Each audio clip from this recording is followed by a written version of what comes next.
Vivendo um grande amor. Isoldino Rezende pelo Espírito Ernesto. Amor e Equilíbrio Audiobook. Segunda parte. Minha querida, vovó nos chama. É sua avó esse espírito tão iluminado? Sim. Os dois saíram acompanhando a equipe espiritual. Quando já estavam bem distantes, Dona Mariana falou para Esther. Vamos visitar algumas das suas filhas que estão fora do corpo físico, no desdobramento do sono, para dar a notícia a elas. Chegaram à casa da filha, que estava fora do corpo físico, mas nas mesmas dimensões da casa. E, ao ver sua mãe de criação, foi logo dizendo: que felicidade em vê-la, há tanto tempo espero por esse dia. Depois que a senhora se casou, afastou-se de nós, nem imagina a falta que nos faz. Lembro-me da senhora todos os dias e faço orações em favor da sua felicidade. Obrigada, minha filha, por tudo o que você está fazendo por mim. Estou aqui para avisá-la que não estou mais entre vocês, que fiz a transição para o mundo espiritual. Avise para suas irmãs que eu e André sofremos um acidente de ônibus em que muitas pessoas desencarnaram. Não se preocupem conosco nem com o local onde nossos corpos serão enterrados, pois, para nós, tanto faz que seja aqui, em Minas Gerais, ou no estado de São Paulo. Não temos nenhuma preocupação com nossos restos mortais. Apenas agradecemos a Deus pela oportunidade que nos deu de convivermos por tantos anos. Amo muito todas vocês e jamais as esquecerei. André e Esther, antes de partirem para a outra dimensão, visitaram muitos amigos, tanto do lado de André como do lado de Esther. Assim, no dia seguinte, ao despertarem no corpo físico, todos, sem saber porquê, estavam muito melancólicos.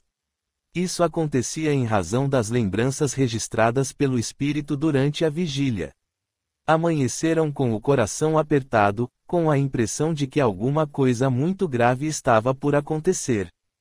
Intimamente, eles estavam preparados para receber aquela triste notícia. Às 14 horas daquele dia, os amigos foram avisados do acidente. Os que estavam mais próximos vieram e, juntos, decidiram enterrá-los no estado de Minas Gerais, já que o acidente ocorreu lá, e porque Esther tinha muita afinidade com suas filhas de criação. E também porque teriam dificuldade em levar os corpos para o estado de São Paulo. Assim, os restos mortais dos dois foram enterrados em uma pequena cidade no estado de Minas Gerais. Dona Mariana perguntou-lhes: vocês gostariam de acompanhar o velório, a entrega dos seus restos mortais, esse corpo que lhes deu a oportunidade de cumprir sua missão? Os dois disseram: sim. Assim, iniciaram a visita pelos amigos de André, em São Paulo, no núcleo espírita Adolfo Bezerra de Menezes. Viram o grupo de trabalhadores da casa, médiuns e alguns voluntários reunidos em volta de uma mesa, fazendo a leitura de O Evangelho segundo o Espiritismo. Eles se preparavam para fazer uma prece em favor do fundador da instituição. Quando terminaram a oração, todos elogiaram André. Os que conviveram com ele durante muitos anos e viram o sofrimento dele, causado pela falta de Esther, falavam com certa tristeza na voz. Eles ficaram tanto tempo separados e, quando conseguiram se reencontrar, desencarnaram. Ficaram tão pouco tempo juntos. Os dois estavam tão bem, aproveitando a vida, viajando como se estivessem em lua de mel e, de repente, Deus os leva assim, de uma hora para outra. Trabalharam tanto tempo afastados um do outro, sentiram tanta saudade, fizeram tudo para ficar juntos e são retirados da vida física tão tragicamente, tão depressa e tão cedo. André e Esther, ouvindo aquelas lamentações, começaram a se entristecer. E Dona Mariana lhes disse: vamos embora daqui. E, dizendo isso, pôs-se em oração pedindo a Deus que protegesse a chegada dos dois ao mundo dos espíritos, rogando que os benfeitores espirituais daquela casa, que havia dado tantas oportunidades às pessoas necessitadas, pudessem ajudá-los no retorno à pátria espiritual. A pequena casa espírita onde os dois seriam velados estava preparada para receber seus corpos. Eles participaram das orações junto daqueles que os amavam, e uma das filhas de Esther, que morava com ela em São Paulo, fez uma declamação em agradecimento àquela mãe que cuidou dela com tanto amor e carinho, recebendo-a em seus braços, doando todo o seu afeto a uma filha do coração. Não me esqueço do cuidado que mamãe Esther teve com todas as crianças que passaram pelo orfanato. Eu, como uma das primeiras a chegar, ajudei-a a cuidar das crianças mais novas que chegavam, completamente desnutridas, muitas desenganadas pelo médico por falta de alimentação, nas condições precárias de suas famílias, já que nesta região há muita miséria. Somente agora que as coisas melhoraram por aqui. Em comparação com 30 ou 40 anos atrás, é como se hoje estivéssemos vivendo no céu. Na época, minha mãe Esther fez uso de todas as economias que havia adquirido como herança em nosso favor. Às vezes, ganhava algumas doações, mas isso não era o suficiente, devido à situação precária, onde não somente os pobres passavam dificuldades, mas também os fazendeiros considerados bem de vida. O tempo da seca aqui era muito difícil, e fazia com que se perdessem todas as plantações, o gado morria de fome e sede. Mesmo assim, mamãe Esther nunca desanimou, nem pensou em sair daqui. Sabia que aqui estava sua missão. Depois que todas se casaram e cada uma formou sua família, ela ainda continuou nos dando orientações e nos conduzindo para sermos boas mães. Hoje vemos seus netos bem educados e seguindo o caminho do bem. Receberam da mãe a educação que mamãe Esther um dia passou para elas. O conhecimento espírita nos dá um melhor entendimento das leis de Deus. Por meio da reencarnação, aquele que era empregado outrora amanhã poderá ser o patrão. Mamãe Esther passou para nós esses conhecimentos para que pudéssemos ter mais carinho e afeto com o nosso próximo, reconhecendo nele nosso irmão. Em muitos momentos de sua vida, percebíamos sua tristeza, a saudade profunda, a melancolia. Às vezes, ela acordava chorando e formávamos uma roda de crianças em volta dela, abraçando-a. E todos, muito preocupados, perguntávamos: Mamãe, por que está chorando? Ela sempre nos respondia assim: Eu choro de emoção por ter vocês comigo.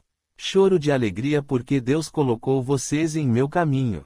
Eu, que era a mais velha, tinha certa desconfiança do que se tratava, por causa da aliança que ela sempre usava no dedo.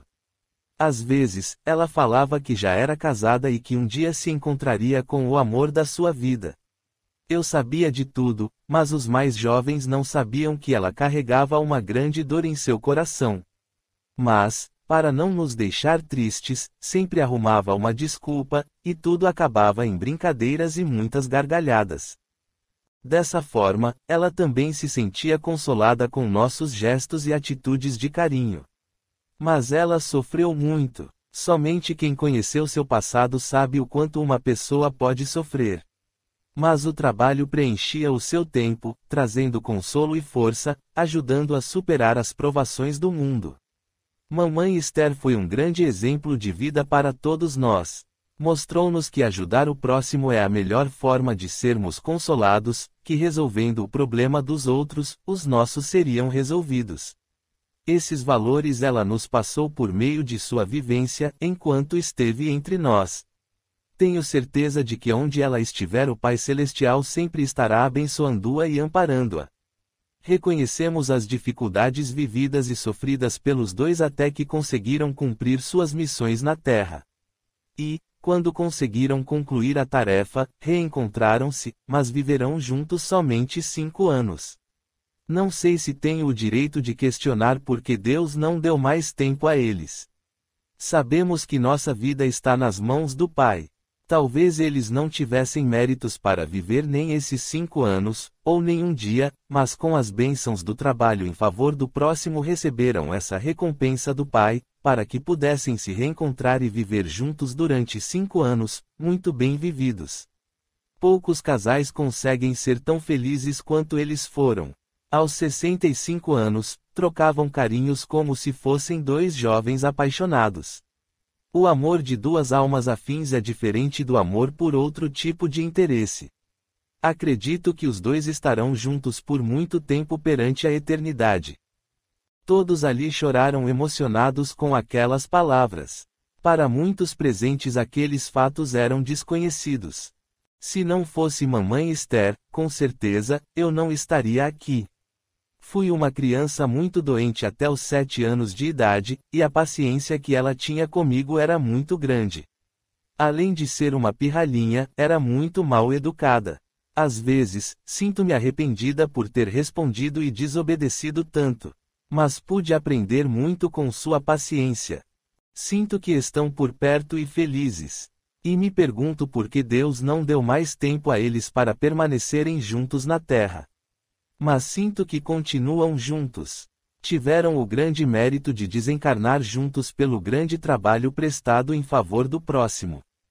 Daqui a pouco, os corpos estarão chegando, e eu gostaria que o velório fosse rápido, pois o estado em que eles se encontram é muito delicado. O pessoal da funerária queria até lacrar os caixões, mas pedi que não o fizessem, que dessem um jeito. Assim, fizeram uma preparação nos corpos, mas o velório tem de ser o mais rápido possível, e o enterro terá de ser feito hoje ainda. Marquei para as 6 horas da tarde. É o tempo necessário para o pessoal de São Paulo chegar e ficar pelo menos algumas horas com eles. Sabemos que não estão preocupados com o estado dos seus corpos, tenho certeza de que estão muito felizes, melhores do que nós, porque puderam cumprir suas tarefas na Terra, e nem sempre isso é possível. André e Esther, naquele momento, abraçaram suas filhas e os netos que ali se encontravam. Os amigos de São Paulo foram chegando e sendo abraçados por todos. Os corpos chegaram e os caixões ficaram um do lado do outro. Puderam abraçar e consolar todos os seus amigos, que oravam agradecendo a Deus pelo tempo em que estiveram juntos. Somente elogios eram dirigidos a eles.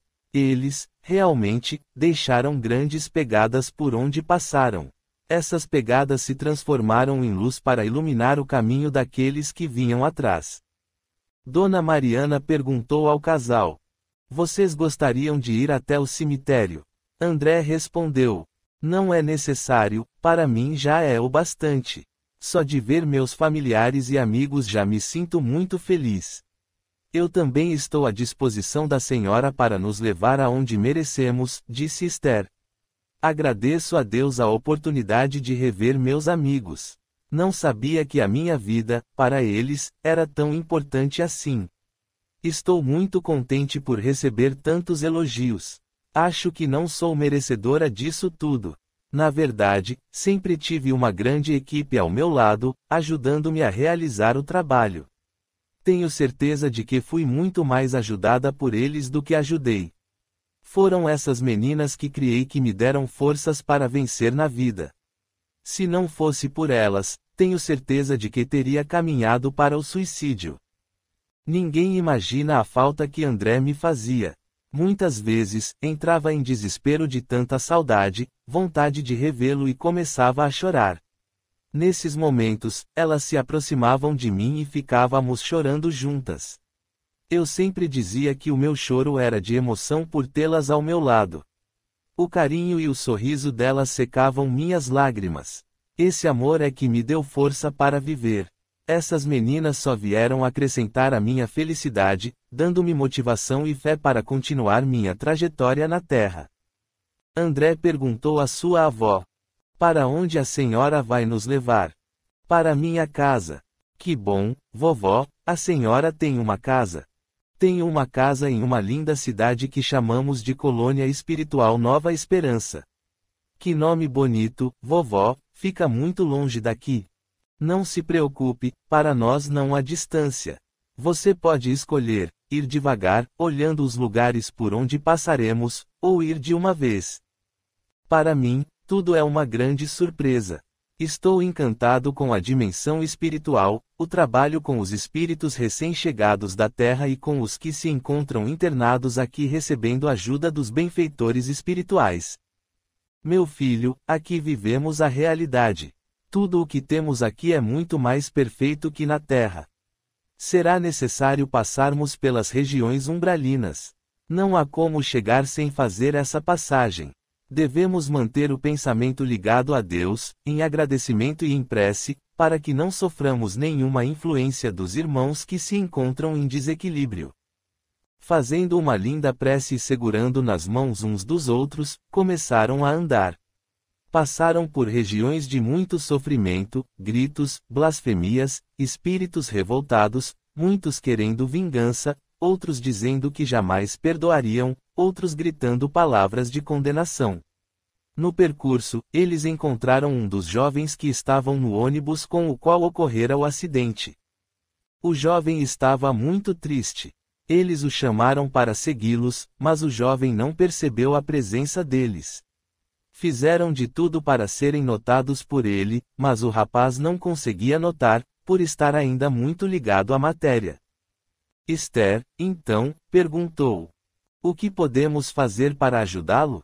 Dona Mariana respondeu: "Somente o tempo. No momento, é impossível essa ajuda, porque o coração dele ainda não se abriu para as questões espirituais. Ele não tem sentimentos nem desejo de fazer uma prece, o que daria a abertura de que necessitamos para ajudá-lo. Mas não se preocupem com isso, há várias equipes espirituais para ajudá-lo." André, Esther e Mariana tiveram a oportunidade de ver os jovens, que estavam no ônibus causando desequilíbrio, vinculados aos espíritos trevosos, que os acompanhavam nessa passagem pelas regiões umbralinas. Os espíritos os levavam para o abismo profundo. Vendo a situação triste e dolorosa, tentaram socorrer o grupo, mas, na medida em que se aproximavam dos jovens, eles se afastavam do reflexo da luz em busca das trevas, como alguém caminhando em direção a uma caverna com potente lanterna para iluminar. Os espíritos que não gostam da luz sempre vão em busca da total escuridão. Tentaram ajudá-los, chamando-os para os seguirem, mas, quanto mais eles chamavam, mais os jovens se afastavam. Muitos estavam tristes, mas não tinham capacidade nem força suficiente para tomarem uma decisão, a luz ou as trevas. Esther, isso acontece, também, com muitos encarnados. Muitas vezes são chamados para ir a uma reunião produtiva para seu progresso espiritual em uma casa espírita ou a qualquer outro templo religioso, mas preferem continuar buscando os bares, para dar vazão a seus vícios, optando pela vida fácil por meio de roubos ou latrocínios. Quando falamos que devemos perdoar sempre, muitos continuam se vingando ou explorando outras pessoas, principalmente os próprios familiares. Quando tentamos abrir os olhos de alguém para as questões espirituais, mostrando que a vida na Terra é uma passagem muito curta, não demonstram interesse. Capítulo 7. A nova vida. Quando saíram da escuridão, passaram a ver trechos de campos floridos, muita água nas fontes cristalinas, e perceberam que realmente estavam em uma dimensão tão bonita quanto a Terra, muito evoluída em termos de paisagem e pureza espiritual. Havia flores de várias espécies, sendo que algumas eram conhecidas. Eles observaram equipes espirituais levando espíritos retirados daquela região de sofrimento, bosques e pássaros diferentes dos conhecidos na Terra, muito mais sublimes. Grandes cachoeiras desciam dos altos montes que existiam em volta da cidade, onde o ar parecia ser magnético. Esse ar magnético protegia a cidade das investidas de espíritos malfazejos, para que não tivessem acesso àquele ambiente, que estava em uma atmosfera muito mais evoluída que aquelas regiões pelas quais tinham passado. Ao entrar na cidade, perceberam que tinha o formato de um grande círculo. À medida que atravessavam os edifícios, passavam por muito verde, muitas árvores floridas, não muito altas, em uma planície onde se podia enxergar muito longe através das cabeceiras das árvores. Conforme caminhavam, viam praças cheias de flores e jasmins de todas as cores, sendo que algumas delas não eram conhecidas na terra. Eram flores de muita beleza e aromas que inebriavam o nosso ser. Que cidade maravilhosa é esta, Dona Mariana? Esta cidade chama-se Colônia Nova Esperança. Nova significa conquista, talentos, aprendizados e oportunidades. Esperança, calma, fé e tempo. Somente a calma, a fé e o tempo poderão nos dar esperança. Esperar é para quem pode e acredita que um dia vai receber. Então, meu filho, aqui é a cidade da oportunidade e do trabalho. Vovó, quem fundou esta cidade? Meu filho, nós o chamamos de tio Eurípedes porque, para nós, foi um grande exemplo de trabalho, quando passou pela terra. A senhora está falando de Eurípedes Barçanufo. Sim, meu filho, esse grande homem viveu no plano físico e, enquanto esteve encarnado, executou um grande trabalho. É muito conhecido por nós, que militamos na doutrina espírita. Além disso, Eurípedes Barçanufo é um grande amigo de Jesus e de Maria Santíssima. Na época em que Cristo passou pela terra, ele esteve com o Mestre.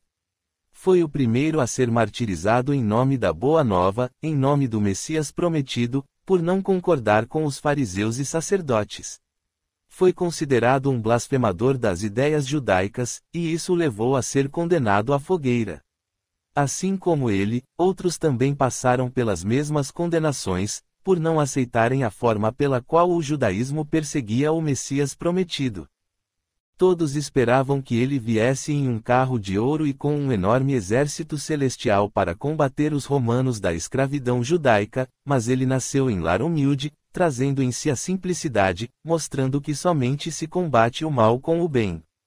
Infelizmente, muitos judeus não estavam preparados, e ainda viviam as leis de Moisés, esquecendo-se que a missão do Messias era trazer a lei de amor.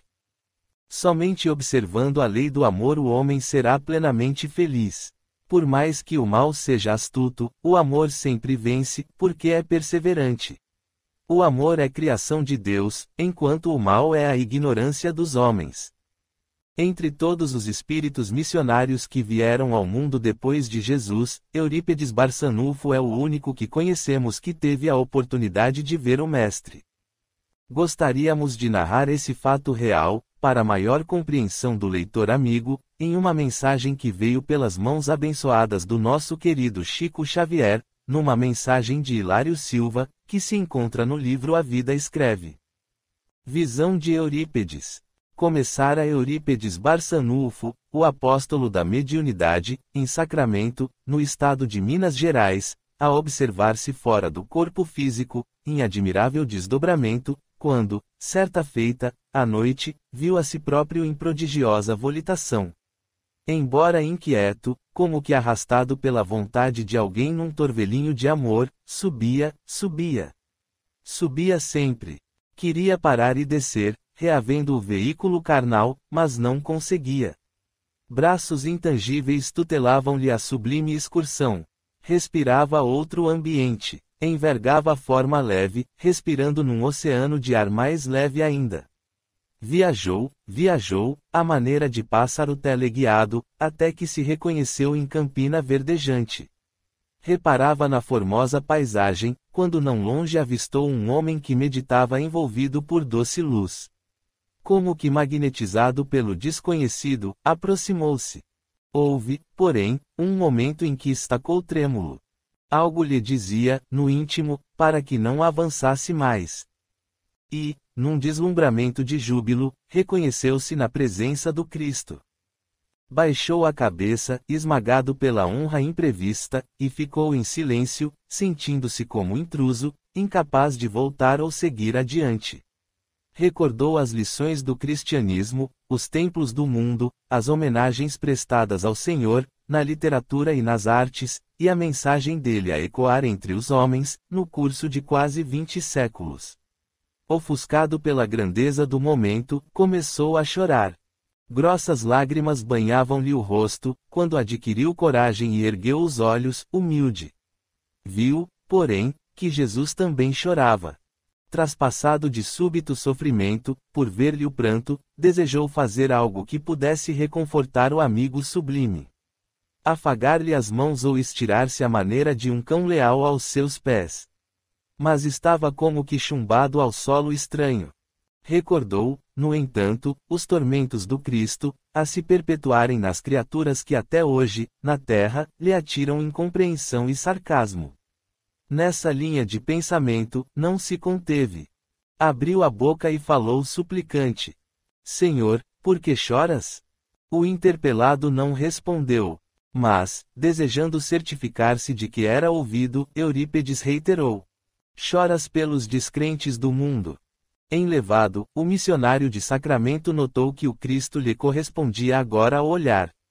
E, após um instante de atenção, respondeu em voz dulcíssima: Não, meu filho, não sofro pelos descrentes, aos quais devemos amor. Choro por todos os que conhecem o Evangelho, mas não o praticam. Eurípedes não saberia descrever o que se passou então. Como se caísse em profunda sombra, ante a dor que a resposta lhe trouxera, desceu. Desceu, e acordou no corpo de carne. Era madrugada. Levantou-se e não mais dormiu. E, desde aquele dia, sem comunicar a ninguém a divina revelação que lhe vibrava na consciência, entregou-se aos necessitados e aos doentes, sem repouso sequer de um dia, servindo até a morte. Eurípedes Barçanufo teve uma missão extraordinária em todos os setores da vida. Atuou na política, na sociedade, no Colégio Allan Kardec, com sua obra espetacular, onde implantou a pedagogia de Pestalozzi. Isso mudou os costumes da época, porque os professores usavam, naquela ocasião, a palmatória e grãos de feijão para castigar os alunos indisciplinados. Eurípedes substituiu tudo isso pela pedagogia do amor, em 1907, quando fundou o Colégio Allan Kardec, revolucionando a pedagogia no Brasil e no mundo. Em sua farmácia, Eurípedes atendia todos os que o procuravam, gratuitamente, com o auxílio de suas irmãs.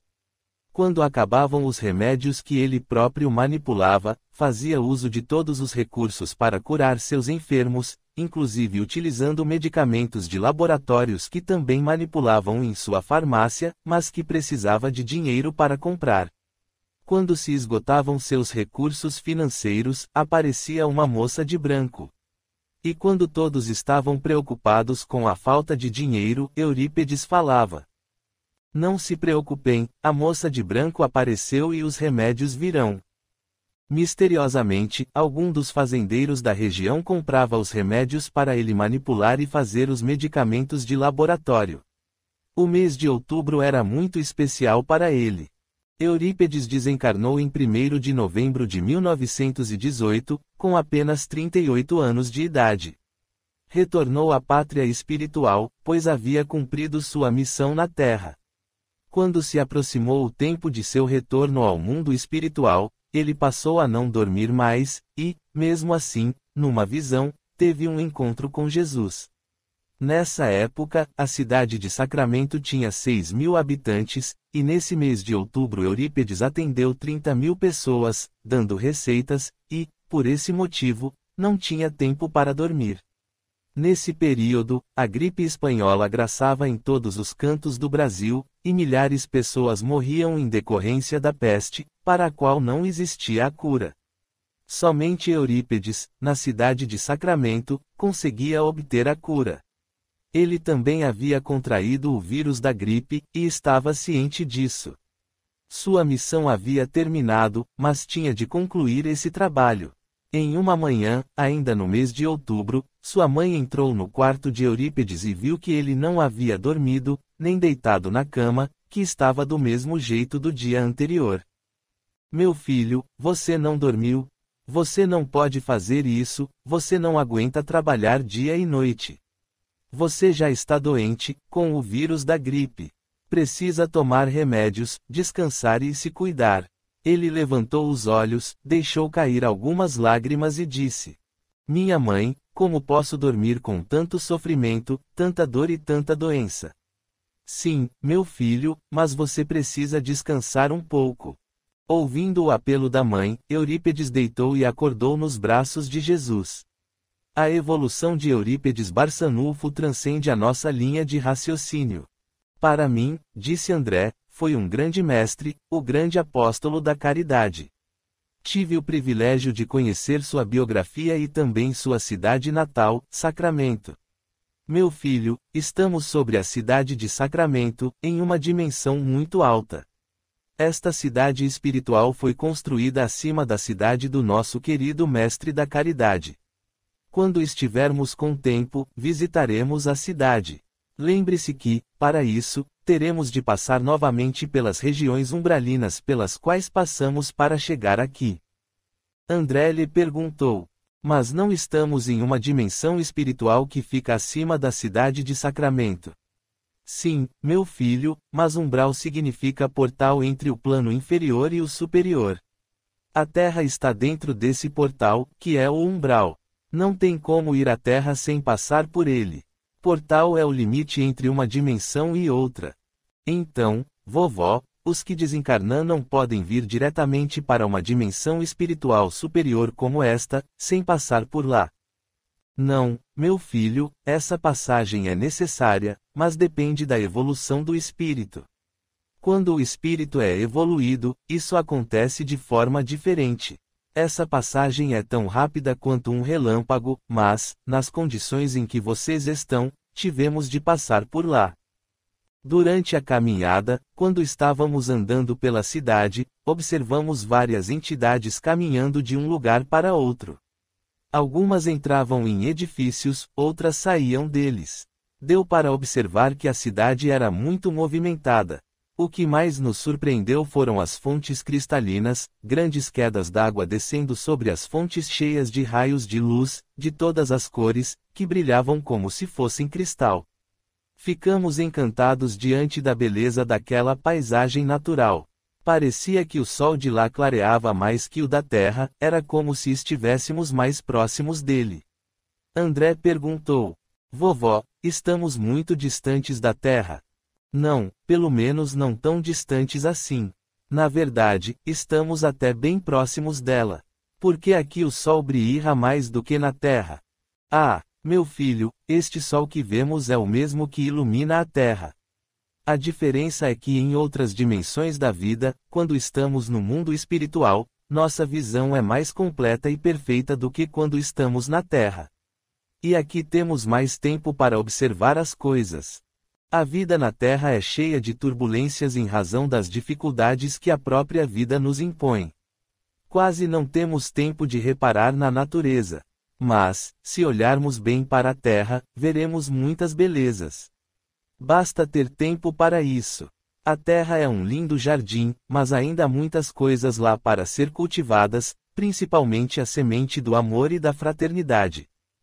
Andaram mais um pouco e chegaram à casa de Mariana, que os convidou para entrar, dizendo: entrem, a casa é de vocês. Os visitantes entraram na casa e observaram uma sala ampla, com poltronas confortáveis e lindos quadros que representavam a passagem de Jesus pela terra. Olhando para aqueles quadros, seus olhos se enchiam de lágrimas. A pintura era tão perfeita que parecia real, como se Jesus estivesse ali presente. E isso despertava no coração dos recém-chegados um estado emotivo tão forte que era impossível conter as lágrimas. Dona Mariana falou: meus filhos, lembrem-se de que estamos no mundo espiritual. Tudo o que virem aqui é muito mais perfeito e real do que viam na Terra, então, controlem suas emoções. Aos poucos, os dois foram enxugando as lágrimas e Esther falou: que lugar maravilhoso e encantador é esta cidade. Observei que em todos os edifícios há um grande trabalho. Gostaria de conhecer as atividades que são realizadas aqui e de rever pessoas que, até agora, não pude encontrar, que são a mamãe e o papai.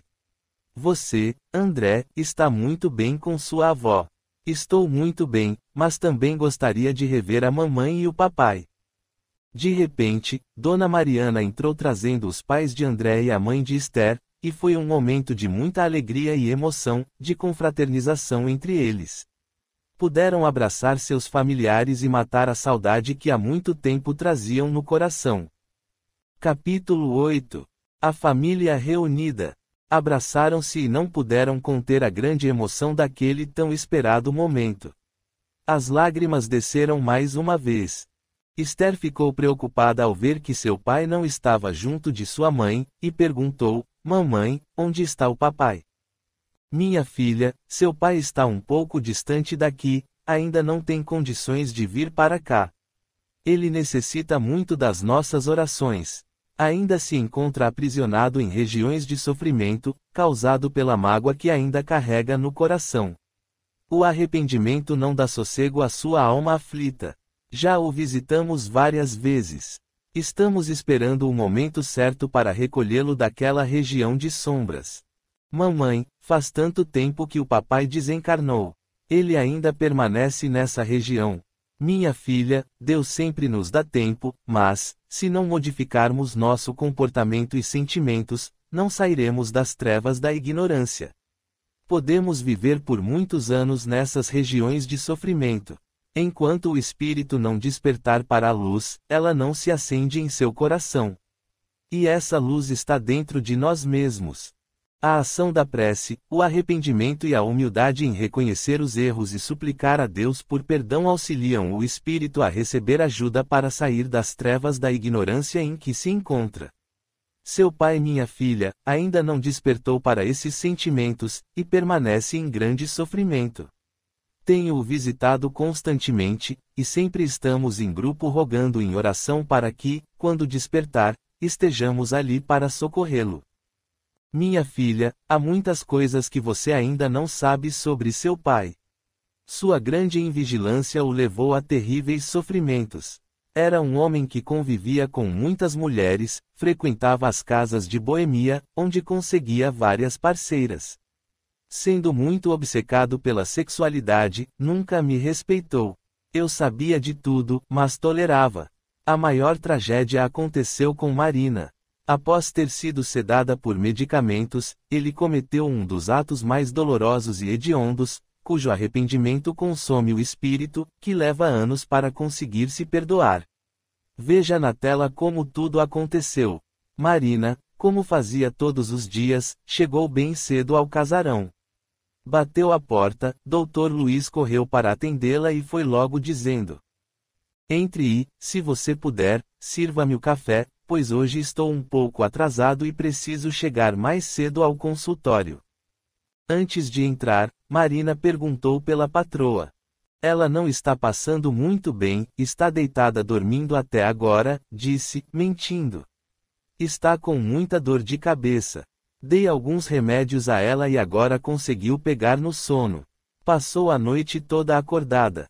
Marina perguntou pela menina, e ele respondeu que ela ficara na cidade com a tia Cláudia, que também não estava passando muito bem e estava sozinha. A menina estava lhe fazendo companhia. Marina entrou e foi para a cozinha preparar o café. Em seguida, veio servir o café para o patrão, que parecia estar mesmo com muita pressa. Serviu-lhe café com leite. "Eu vou tomar o café sozinho?" "Muito obrigada, Dr. Luiz, eu já tomei café em casa." "O que é que tem se você tomar uma xícara de café?" "Não vai fazer mal, eu não gosto de tomar café sozinho." Ela colocou café na xícara e, antes que tomasse, ele lhe perguntou: "Você ainda tem aqueles pãezinhos de queijo?" "Tem, doutor, mas é de ontem. Hoje fiz este bolo para o senhor." Ele, para fazê-la sair da mesa, disse: "Traga-os que vou comer uns 2." Ela se encaminhou para a cozinha para pegar os pães de queijo. Aproveitando o momento da sua ida até a cozinha, ele colocou uma grande dose de sonífero na xícara de café dela. Ela voltou para a mesa, serviu os pães de queijo a ele, que ficou conversando um pouco com ela, que, para se ver livre dele, foi logo tomando o café rapidamente. Quando ele viu que ela já estava quase terminando de tomar a xícara de café, disse: "Está um pouco frio esse pão de queijo, não daria para você esquentá-los um pouco no forno?" Ela pegou a bandeja de pão de queijo e a levou até a cozinha para esquentá-los. Naquele momento, ele colocou mais café na xícara dela e mais sonífero. Quando voltou com a bandeja de pão de queijo e a colocou na mesa, ele pegou um, colocou na boca e disse: "Que gostoso! Está tão saboroso! Coma um para você ver como está delicioso." Ela, então, pegou um pão de queijo, começou a comer e automaticamente pegou a xícara de café, sem notar que tinha mais café, e começou a beber. Assim que esvaziou a xícara, começou a sentir sono, abriu a boca várias vezes, com o corpo todo bambeando. Não sei o que está acontecendo comigo, estou com muito sono, meu corpo está todo bambo. Tentou, em vão, retirar a mesa. Pegou a bandeja e começou a cambalear para lá e para cá. E o Dr. Luiz levantou-se, foi até ela e a segurou, dizendo: Calma, calma, isso é queda de pressão, acontece. Você tem de se deitar um pouco para que possa melhorar. Ele a pegou nos braços, levou-a para seu quarto e a deitou em sua própria cama. Em segundos, ela estava ali dormindo profundamente, e ele observava aquele rosto lindo à sua frente, agora sob seu comando. Aqueles lindos lábios que há muito tempo sonhava em beijar. Ele passou as mãos em seu rosto e em seus lábios. Começou a desabotoar a blusa dela e ficou a contemplar aquele corpo completamente perfeito. Corpo de sereia. Realmente era um corpo muito bonito, que não tinha nenhuma deficiência. Nenhuma cicatriz sequer. Arrancou toda a roupa dela e começou a acariciá-la dos pés à cabeça. Naquele momento, o espírito obsessor, que não aguentava mais esperar, queria de todo jeito aproveitar o momento para utilizar as energias sexuais e se sentir aliviado, pois havia muito tempo esperava por aquele momento. Estava completamente aflito e desesperado. Situações que acontecem, muitas vezes, com um estuprador.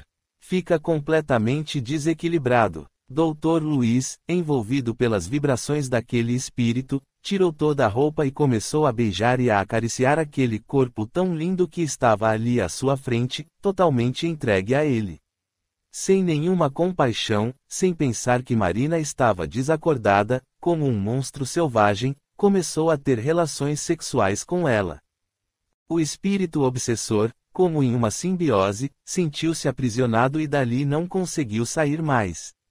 A pobre vítima estava em seu período fértil e poderia engravidar facilmente. A espiritualidade ali presente, aproveitando o momento de simbiose, realizou o processo de reencarnação daquele espírito obsessor.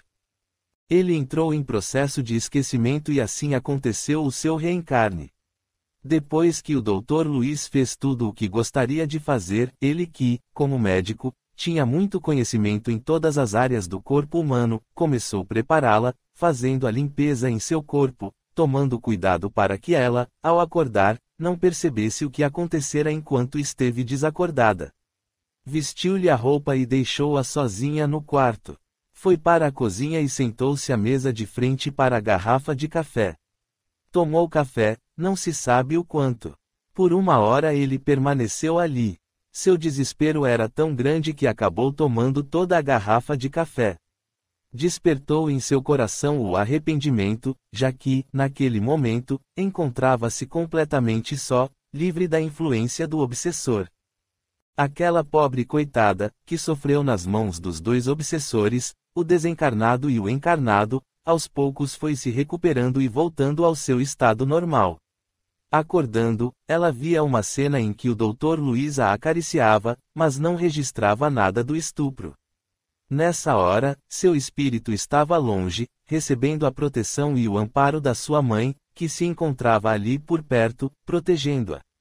Não foi possível evitar o fato, até porque diante das leis reencarnatórias, em um passado distante, nossa irmã tinha débitos nessa área. Era muito importante quitar esse débito com esses dois espíritos, o Dr. Luiz e o obsessor. Marina levantou-se cambaleando e foi até a cozinha. Chegando lá, encontrou Dr. Luiz de cabeça baixa, como se estivesse dormindo.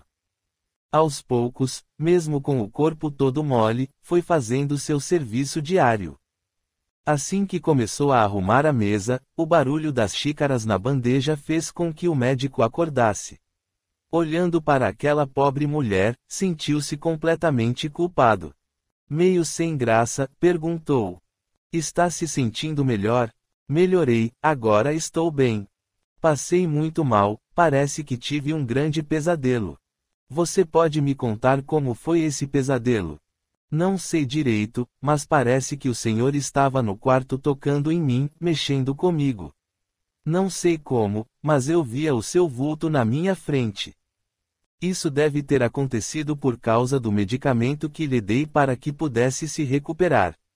Se eu não interferisse com o medicamento, você poderia ter morrido. Você teve uma queda de pressão muito grande e ainda não está bem. Pode ir para casa se recuperar, descanse e volte amanhã. Não posso ir agora, tenho de lavar roupa e limpar o quintal. Você pode ir embora, amanhã fará tudo isso. Amanhã a senhora estará bem. Ela achou muito estranho ele chamá-la de senhora. Ele sempre a chamou de você e nunca a tratou bem como naquele dia.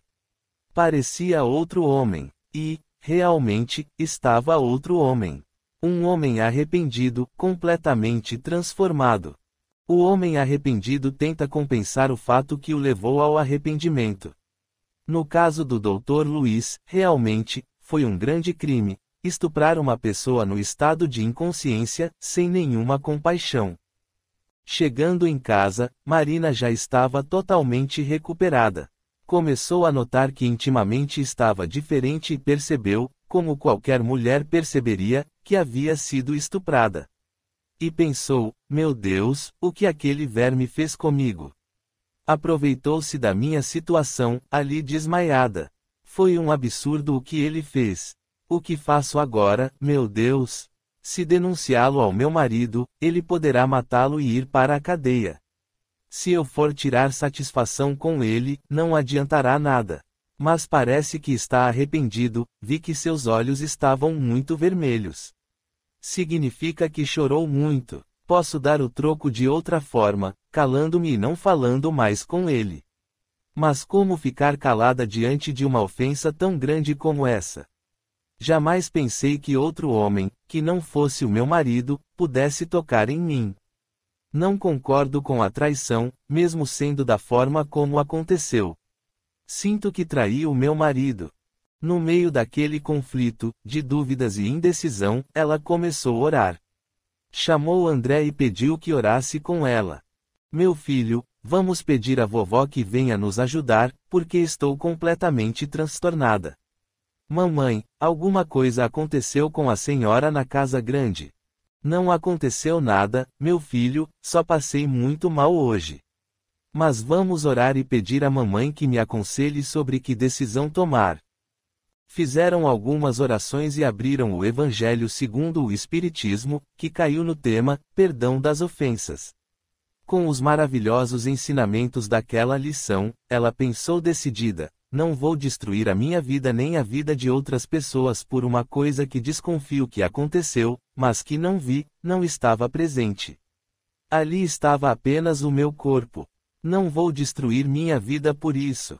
Sua mãe apareceu e falou com o menino. Meu netinho querido, diga à mamãe que ela deve perdoar, pois, na verdade, não acontece nada conosco se não tivermos de passar por aquilo. É uma forma de pagamento que ela fez. Aquela criança, muito inteligente, repetia tudo o que sua avó lhe falava. Mamãe, vovó já foi embora. Então vamos orar agora para agradecer a Deus por esta oportunidade de quitação de mais uma dívida. Vamos pedir a Ele, também, que me dê forças para suportar essa dificuldade, esse peso na alma que terei de carregar pelo resto da minha vida. Já o Dr. Luiz não tinha sossego. Via e revia a cena horrível praticada por ele contra aquela pobre e indefesa criatura. Até porque, na verdade, não era daquele jeito que ele a queria. Ele queria que fosse naturalmente, conscientemente, e que ela também o quisesse. Não poderia ter ficado com ela à força, como ficou. Mas o desespero o levou a essa situação grave, que marcou profundamente sua consciência. Carregaria aquele peso pelo resto da vida. Assim, também, iniciou-se em sua vida uma grande provação. Uma provação para os dois, pois Marina engravidara de outro homem. Para uma mulher honesta e sincera, era uma tragédia moral. Para ela, que era uma pessoa completamente moralizada, seria muito difícil passar por aquela prova. Mas, com a ajuda da mãe, seria mais fácil. Toda vez que pensasse e olhasse para aquela gravidez, iria ouvir a voz da sua mãe em seu coração e teria forças para seguir em frente. No outro dia, Dr. Luiz saiu mais cedo de casa para o trabalho. Assim, quando Marina chegou, não o encontrou mais. Laura, que era mesmo sua grande amiga, achou que alguma coisa estava estranha, pois a amiga estava diferente, muito triste. Não era a mesma Marina de sempre, alegre e sorridente, que chegava ali todos os dias. Parecia outra pessoa. O que aconteceu com você, amiga? Luiz fez alguma coisa de ruim com você? Ele a maltratou? O que a deixou tão triste assim? Nem parece aquela amiga tão alegre, animada, sempre com um sorriso nos lábios. Não foi nada. É que ontem eu passei muito mal. Dr. Luiz não contou o que aconteceu comigo. Não, ele estava muito diferente. À tarde, quando fui me buscar na casa de Cláudia, estava muito silencioso, veio de lá até aqui sem dizer uma palavra. Não conversamos nada, nem as brincadeiras de Esther o alegraram. Não sei porquê, mas estava muito triste. Marina, então, contou a ela como tinha passado mal no dia anterior, chegando até a desmaiar. Disse-lhe que ele a colocou na cama e que ela não sabe por quantas horas ficou desmaiada. Laura, que não confiava muito no marido, falou: será que ele não fez alguma coisa com você enquanto estava desmaiada? Não sei, não me lembro de nada. Quando acordei, ele estava sentado na cozinha, debruçado na mesa, e parecia que tinha chorado. Ai, meu Deus, o que será que ele fez? Você não notou alguma coisa diferente?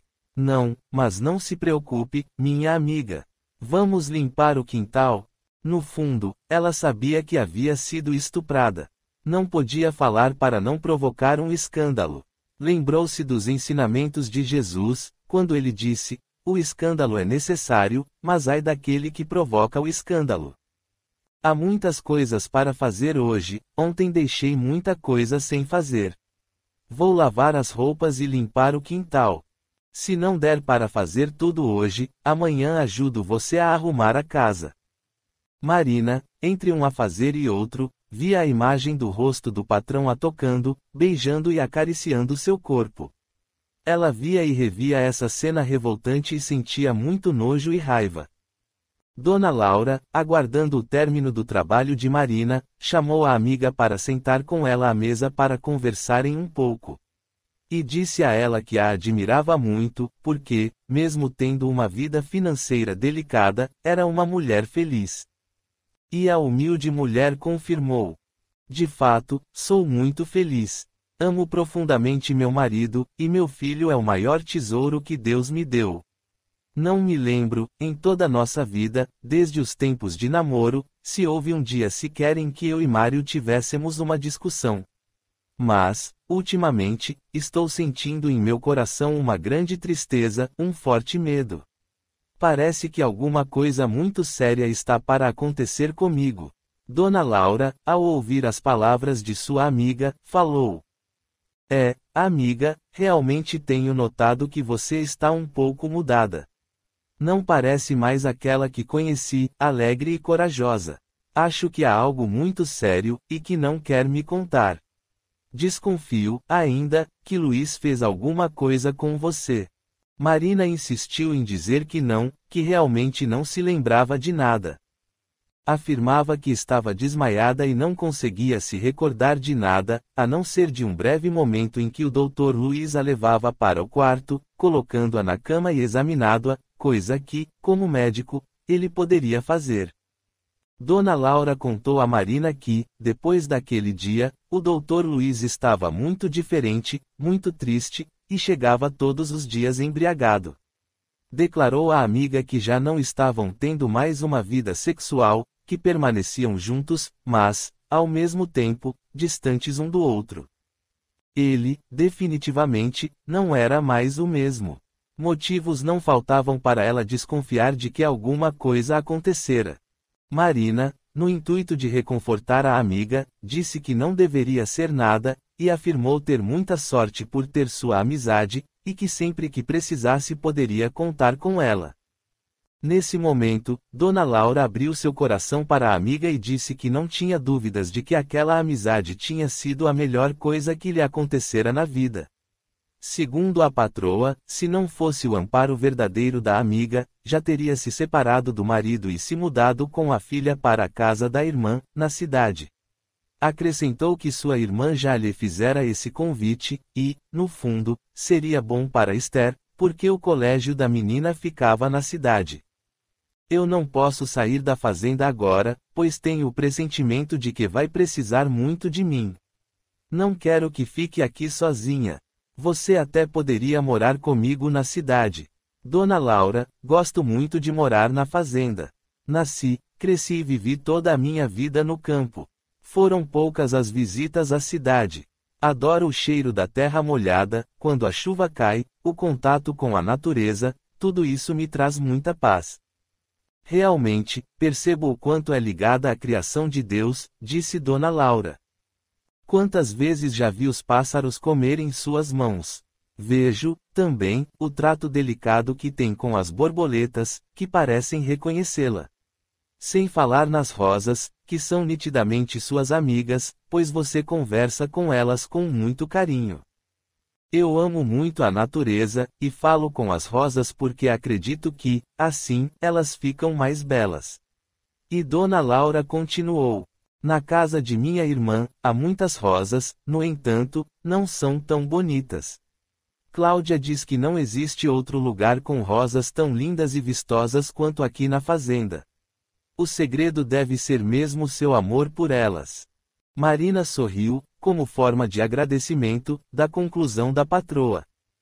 Naquele instante, a conversa tomou um novo rumo. A empregada demonstrava tristeza, e a patroa, sempre atenta, interrogou-a sobre o que se passava. Marina, em um tom melancólico, disse: Tenho, em alguns momentos, a impressão de que o meu tempo de vida está acabando. Como se fosse uma luz de vela que está se apagando vagarosamente. Tenho o pressentimento de que estou me despedindo de todos os que amo. A tristeza é muito grande quando penso em meu filho, ainda tão criança. Sei o quanto ainda precisa de mim. Dona Laura, sem saber muito bem o que dizer para confortar aquele coração aflito, falou: Minha amiga, não se preocupe com isso, pois você é muito jovem e goza de boa saúde. Você vai viver muitos anos e poderá criar seus filhos e ser muito feliz. Nesse instante, Dona Laura abraçou a amiga, e as lágrimas foram inevitáveis em faces tão singelas, diante de uma amizade tão grande e um amor fraternal tão sincero. Capítulo 9. Tristes consequências. Observe, Esther, as consequências desse ato insano de seu pai. Os dias se passaram, e a gestação de Marina não estava tranquila. Ela ainda estava muito atormentada com o que lhe acontecera, e isso se refletia em sua condição física. Marina não conseguia dormir direito, sempre tinha fortes pesadelos. Nesses pesadelos, sentia sempre a presença do Dr. Luiz abraçando-a e acariciando-a. E se indagava: será, meu Deus, que esse homem continuará me perseguindo até mesmo durante o sono? Mas o que, de fato, acontecia era a lembrança do dia do estupro, que marcou sua alma profundamente. Marina não presenciou a violência que sofrera, no entanto, seu espírito registrou as impressões, por intermédio do perispírito, daquele ato desmedido praticado pelo médico. Portanto, as visões durante o desdobramento aconteciam, pois Marina saía do corpo físico e revia a cena do estupro. Mesmo que ela quisesse, não conseguiria ficar livre desses pensamentos de perseguição, por estar grávida daquele que cometeu um mal contra ela. O motivo dessas lembranças era o ser que carregava em seu ventre como filho, o próprio obsessor que levou o Dr. Luiz a cometer tamanha violência. No fim da tarde, Marina despediu-se de Dona Laura e voltou para o lar. Chegando em casa, o esposo já estava a esperando. Ao entrar, Mário foi logo dizendo a Marina: Minha querida, o que está acontecendo com você? Ultimamente, te vejo tão triste. Mário, não sei dizer exatamente o que é, mas sinto que estou vivendo os últimos dias de minha vida. Mário disse, para tranquilizá-la. Fique tranquila, meu amor, sei que vamos envelhecer juntos. Marina, com o coração apertado, falou. Eu gostaria, meu bem, que Deus me concedesse esta graça. Isso é o que mais quero no mundo, ficar velhinha ao seu lado. Imagine nós dois sentados olhando para o horizonte, em uma cadeira, com os cabelos branquinhos. Eu seria a mulher mais feliz do mundo. Com certeza, meu grande amor, chegaremos lá, se Deus quiser. Vamos criar nossos filhos, ver nossos netos nascer e, se Deus permitir, conhecer nossos bisnetos.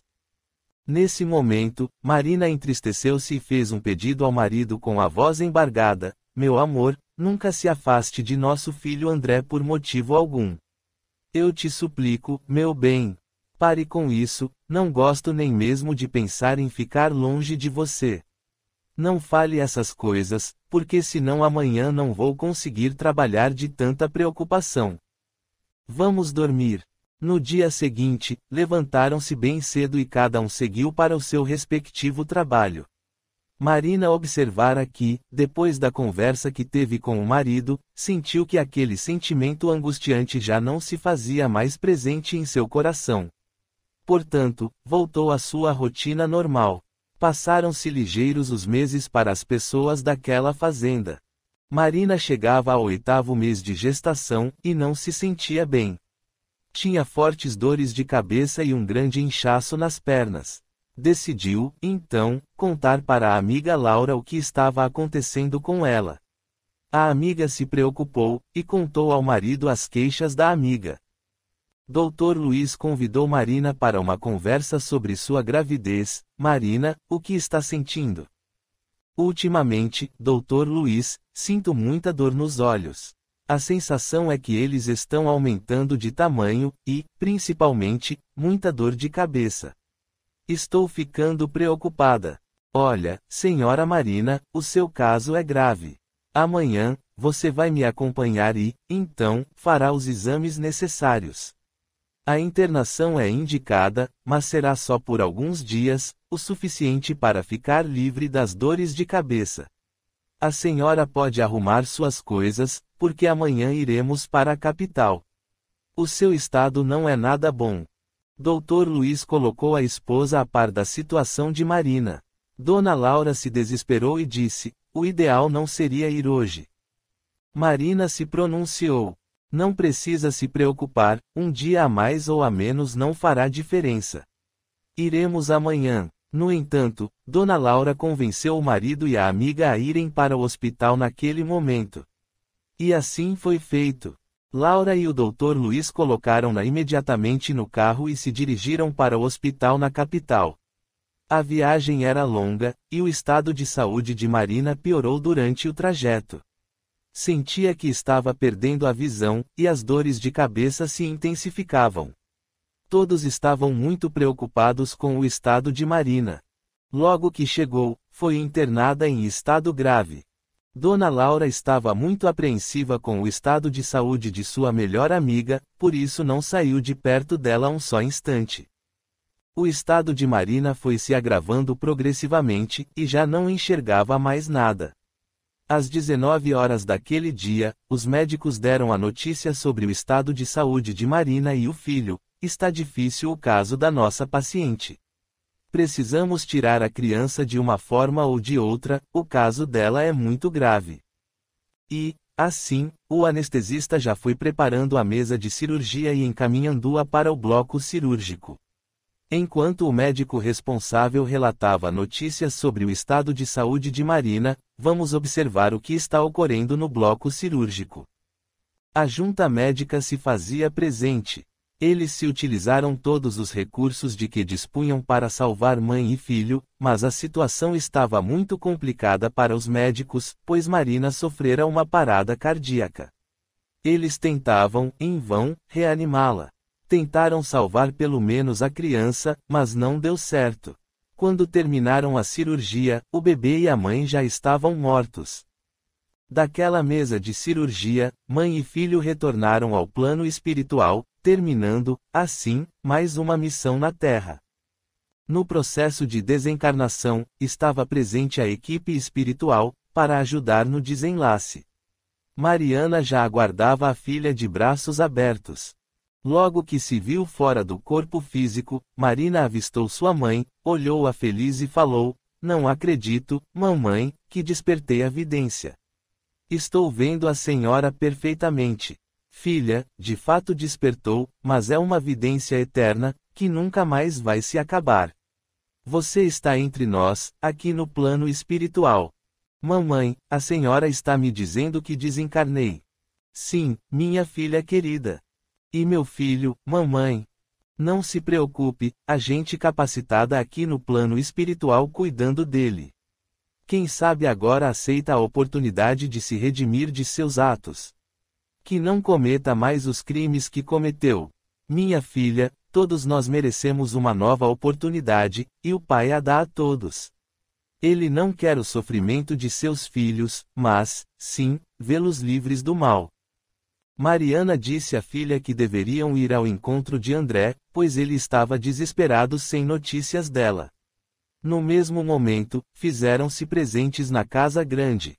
Elas encontraram André chorando copiosamente, sentado em um canto da cozinha. Seus olhos estavam vermelhos de tanto chorar. Quando ele viu o espírito de sua avó, levantou a cabeça e falou: "Que bom que veio me visitar, vovó.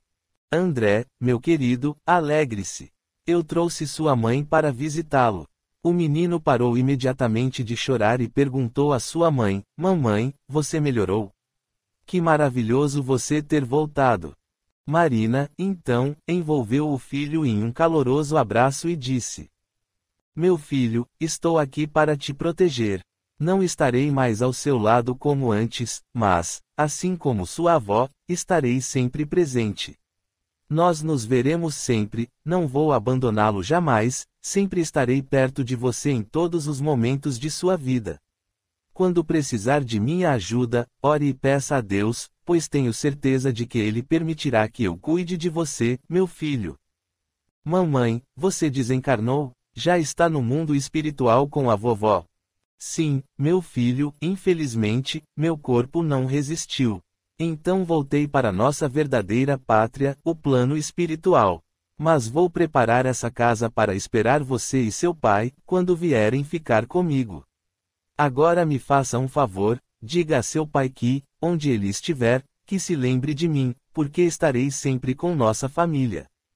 E diga a Dona Laura que a amo e que agradeço, do fundo do meu coração, por tudo o que fez por mim. Peça-lhe para perdoar o Dr. Luiz por tudo o que fez a ela, pois ele precisa de muita ajuda e oração.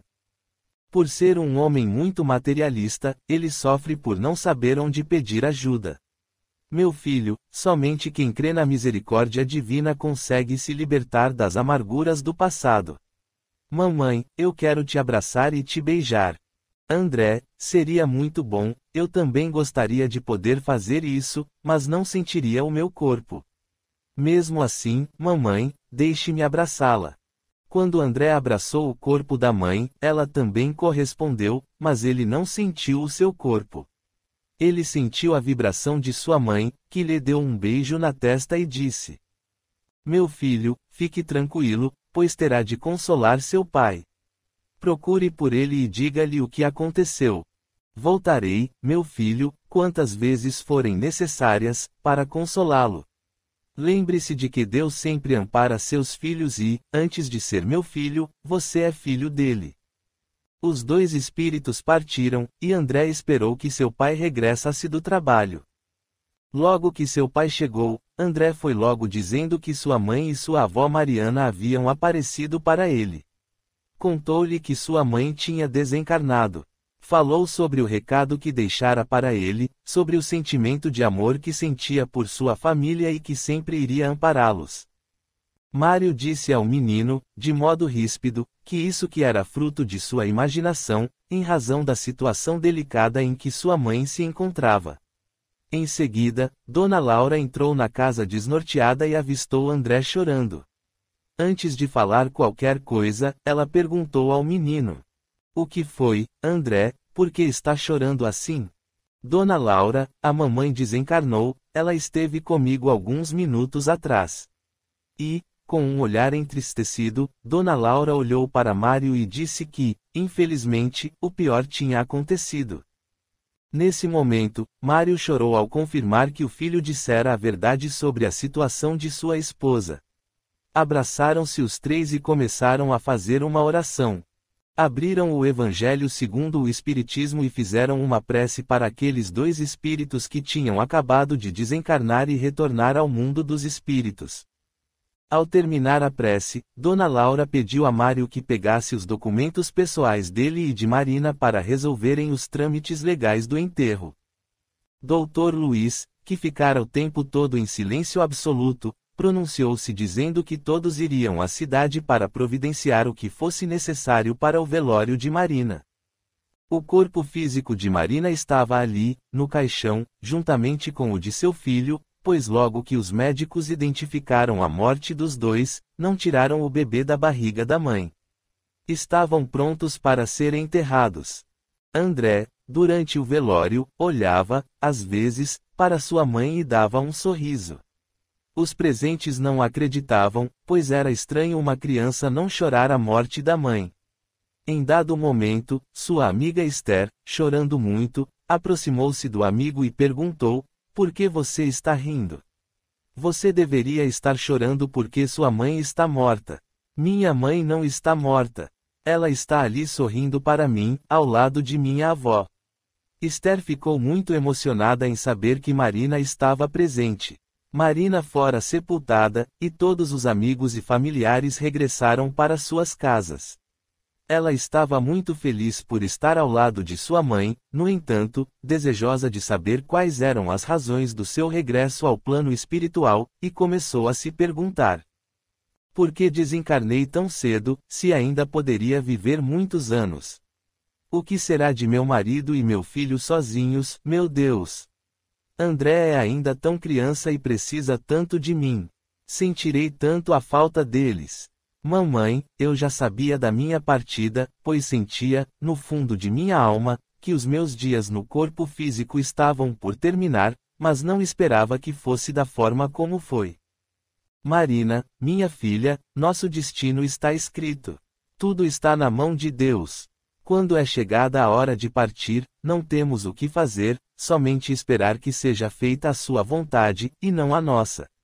Marina, minha filha, se os homens soubessem o quão decisivos é o desenlace do corpo físico para o corpo espiritual, se preparariam mais, a fim de que não fosse tão doloroso. Tenho observado sua dedicação aos estudos das obras da doutrina espírita. Se não fosse isso, com certeza, estaria muito perturbada e desesperada. No entanto, você pôde despertar no mundo dos espíritos consciente, em razão do seu conhecimento espiritual. Por isso, o seu tempo de dedicação aos estudos não foi em vão. Obteve o mérito de não ficar vagando nas regiões umbralinas, e no seu desenlace do corpo físico foi recebida por essa equipe espiritual. Foi um mérito adquirido por suas orações em favor do próximo, pois orava para todos os que sofrem. Eis aí a importância e o valor que tem a oração. Marina interrogou sua mãe: "Mamãe, como será a reação do Mário, já que ele é um homem muito católico? O meu filho, com apenas 8 anos de idade, órfão de mãe. Que triste provação será para André. Meu Deus, como será a vida dele, de agora em diante, sem minha companhia? Minha querida filha, ainda não se sabe o que vai acontecer com eles. O destino deles está nas mãos do Pai. O que posso dizer é que teremos a missão de ampará-los e orientá-los a seguir o bom caminho.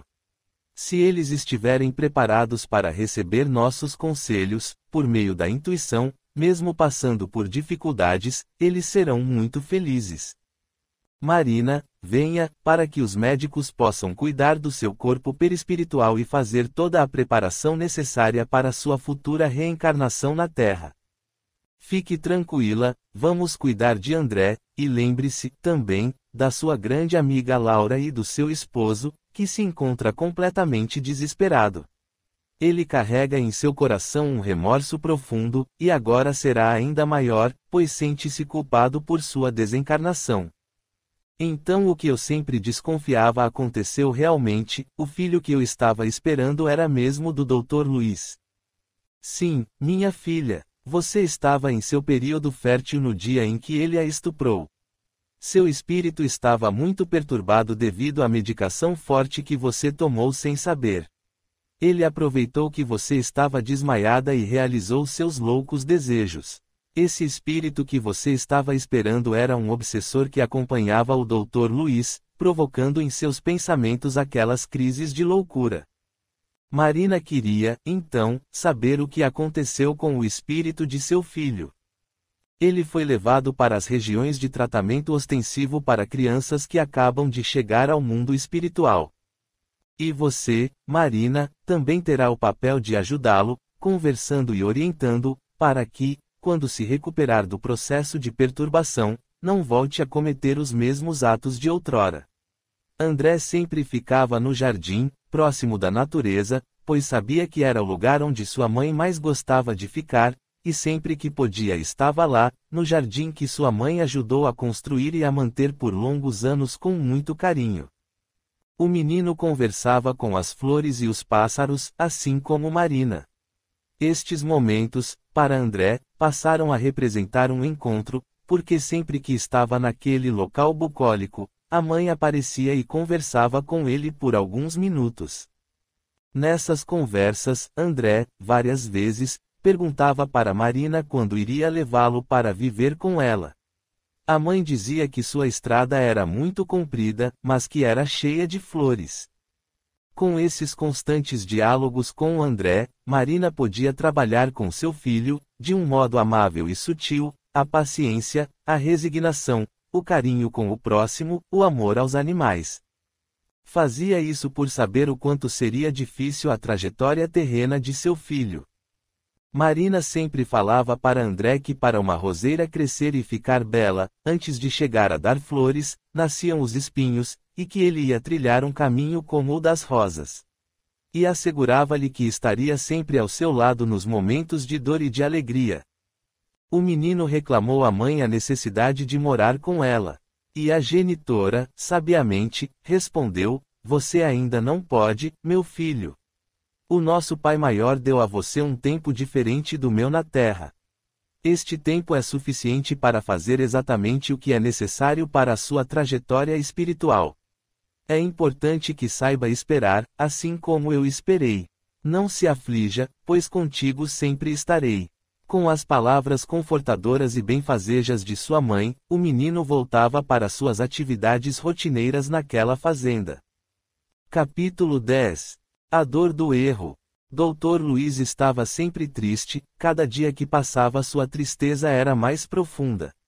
Laura observava tudo, vendo o sofrimento do esposo, propôs-se a ajudá-lo em franca conversa. "Luiz, parece que você está sofrendo mais com a morte de Marina do que o próprio marido dela. Pode confiar em mim, além de ser sua esposa, sou também sua amiga e estou disposta a perdoar qualquer coisa que tenha feito envolvendo Marina. Pode se abrir comigo, tenho quase certeza de que fez algo a Marina, e sei que isso está te matando. Pode me contar a verdade, pois, assim, talvez alivie sua consciência." Dr. Luiz poderia até esconder esse fato de Laura, mas jamais ocultaria alguma coisa de Deus. "Marina nunca falou mal de você, somente do amor que tinha por mim e por nossa filha. Ela não queria destruir o nosso casamento. Agora que ela desencarnou, não está mais entre nós, abrace para mim. Carregar esse sentimento sozinho é muito difícil." Dr. Luiz começou a chorar como uma criança que chora no colo de sua mãe, e falou: "Realmente, era uma loucura o que eu sentia por aquela mulher. Ela estava sempre em minha mente em qualquer lugar em que eu estivesse. Eu já não tinha mais condições de atender os meus pacientes. Quando ia atender alguém, era ela que eu via na minha frente. Eu estava enlouquecendo. Somente depois que tive um contato íntimo com ela, essas imagens desapareceram. Mas aí nasceu em meu coração o arrependimento, a tristeza e o remorso. De fato, não sei o que aconteceu comigo. Eu sei o que aconteceu com você, estava obsediado. O que é isso, mulher? Não sei do que está falando. Dona Laura explicou ao marido: obsessão é quando um espírito domina a mente de uma pessoa. Quando você cometeu aquela loucura com Marina, foi um espírito que o obsediou e reencarnou, por isso ela engravidou. Então você ficou livre dessa entidade, porém, ficou com o peso na consciência e, como consequência, começou a se sentir culpado. O obsessor ficou distante de você, entrando em um processo de esquecimento, e não pôde mais influenciá-lo. Ficando livre da perturbação, despertou em você o sentimento de arrependimento, de tristeza e remorso. No entanto, eu o perdoo, meu bem, porque, se ela passou por isso, não foi por acaso. Nada acontece conosco sem a permissão de Deus. Não cai sequer uma folha de uma árvore se Ele não permitir. Mulher, não acredito no que está falando. Você sabe que sou ateu. Só sei dizer que, depois disso, desapareceu aquela loucura que eu sentia. Talvez seja por isso que a minha consciência está me cobrando. Mas, mesmo assim, não acredito. Gostaria que você não continuasse com esse assunto, pois ele não me interessa. Dizendo isso, sentiu-se aborrecido e foi para o quarto. Laura, como fazia sempre que estava angustiada, pegou o Evangelho segundo o Espiritismo e o abriu na lição, Perdão das Ofensas. Com muito fervor, fez aquela lição do Evangelho e, em seguida, foi para a cama descansar. No dia seguinte, tudo começou na mesma rotina de sempre. Laura continuava sofrendo profundamente com a falta que Marina lhe fazia, e pensava: está muito difícil continuar vivendo aqui sem a companhia de minha amiga Marina. Vou embora para a cidade e morar com minha irmã Cláudia. Em seguida, procurou o marido e falou de seus planos. E Dr. Luiz respondeu: concordo com você, também estou cansado desta casa que tanto tem me causado problemas. Vamos falar com sua irmã ou, então, alugar uma casa na cidade. Darei uma semana a você para que possa arrumar todas as coisas, providenciar tudo o que for necessário. Laura pensava que não era mais possível continuar morando ali, pois se lembrava de Marina todo o tempo e não aguentava mais tanta saudade. Dr. Luiz foi para o trabalho. À tarde, voltou trazendo 2 litros de uísque. Chegou em casa bêbado, e assim continuou até a madrugada. No dia seguinte, Dona Laura informou ao esposo: irei com você para ajudar a procurar uma casa. Em seguida, Laura foi até o quarto da filha chamá-la para irem à cidade. Minha filha, arrume-se, pois iremos com seu pai à cidade procurar uma nova casa para morarmos, não continuaremos mais aqui. Mamãe, eu gosto tanto desta casa. Eu também, minha filha, mas não podemos ficar aqui sozinhas. Você não está achando essa casa muito triste sem Marina? É muito triste mesmo, ela dava vida a esta casa. Esther lembrou-se do seu amigo Andrezinho e falou para sua mãe: mamãe, e o André, como vai ficar? Podemos levá-lo conosco? Esther, se pudesse faríamos isso, mas André tem pai e, além disso, seu pai não aceitaria. Mas prometo-lhe que sempre a trarei para visitá-lo. Agora vá se arrumar, pois precisamos sair. Aquela família iria em busca de um novo destino. Dr. Luiz, que estava bebendo havia muitos dias, quase não se alimentava nem dormia direito. Já não tinha o mesmo vigor de antes. Vários problemas de saúde se acarretaram, já estava iniciando um processo de profunda depressão. Seu estado físico e psicológico inspirava cuidados. Naquela manhã, como em várias outras anteriores, ele quase não conseguiu abrir a porta do carro. Laura, ao ver o estado em que o marido se encontrava, falou: meu bem, não acha melhor voltar e tomar um banho, dar mais um tempinho para a gente seguir viagem? Você não está muito bem, é melhor descansar mais um pouco e depois iremos. Estou muito bem, todos os dias faço o mesmo trajeto e na mesma situação em que estou agora. Se nunca aconteceu nada comigo, não seria hoje que iria acontecer. Entraram todos no carro e saíram com destino à cidade. Laura estava muito preocupada e começou a orar em silêncio. Andaram um bom trecho da estrada. A velocidade até que estava controlada, mas o médico estava muito fraco. A embriaguez e a falta de alimentação o debilitaram bastante e, assim, quando estavam passando em uma curva, que era chamada Curva da Morte, no alto de um despenhadeiro, ele cochilou um pouco e perdeu a direção. Seu carro saiu da estrada e caiu ladeira abaixo, capotou seguidas vezes, parou somente no fim daquele precipício. Laura, que no momento orava ardentemente, viu o espírito de sua grande amiga Marina. Ao se dar conta do que tinha acontecido, Laura se desesperou, preocupada com sua filha. Filha, você está bem? Estou bem, mamãe. E você, como está? Estou sentindo muita dor de cabeça.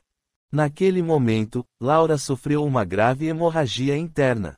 Assim, a genitora desencarnou nos braços da filha amada. A menina olhou para o lado e viu que seu pai também estava muito machucado, com a cabeça toda ensanguentada. Desesperada, conseguiu sair do carro pelo vidro da frente, que estava quebrado. Esther saiu andando apavorada em busca de ajuda. Não muito longe, avistou um homem. Era Mário, que andava pela fazenda e, ao ouvir o barulho do carro caindo, estava indo ver o que tinha acontecido. Esther, assim que avistou o empregado da fazenda, começou a gritar. Ele se aproximou e, ao reconhecer a garotinha, perguntou-lhe o que havia acontecido. Desceu rapidamente de seu cavalo, e a pequena criança contou-lhe tudo. Mário montou novamente em seu cavalo, pôs Esther no colo e seguiu para o local do acidente. Chegando lá, deparou com aquela situação irremediável. Os dois já estavam mortos. Não havia mais o que fazer, a não ser chamar a polícia para fazer a remoção dos corpos. Esther estava inconsolável. Como era difícil para Mário dar aquela triste notícia para a garotinha, mas tinha de fazê-lo. Minha filha, olhe os corpos de seus pais, estão mortos. Só nos resta chamar alguém para tirá-los daqui. Mário saiu em busca de ajuda. Andou alguns metros e avistou um carro. Era um fazendeiro vizinho que passava por ali. Mário contou-lhe o acontecido e o motorista se propôs a ajudar, e foi para a cidade avisar a polícia sobre o local do acidente, para que tomassem as providências necessárias. Mário, então, voltou para o local do ocorrido, junto de Esther. Enquanto esperavam, Esther convidou o pai de seu amigo André para, juntos, fazerem uma prece em favor dos seus genitores. Esther fez uma linda prece sentida, do fundo de seu coração, naquele momento de dor e angústia. Ficou ali em oração, sem conter as lágrimas. Quando as autoridades competentes chegaram, um dos policiais disse a Mário que era melhor levar a menina embora. Não era bom que ela presenciasse aquela cena. Eram muito pesadas aquelas imagens para uma criança.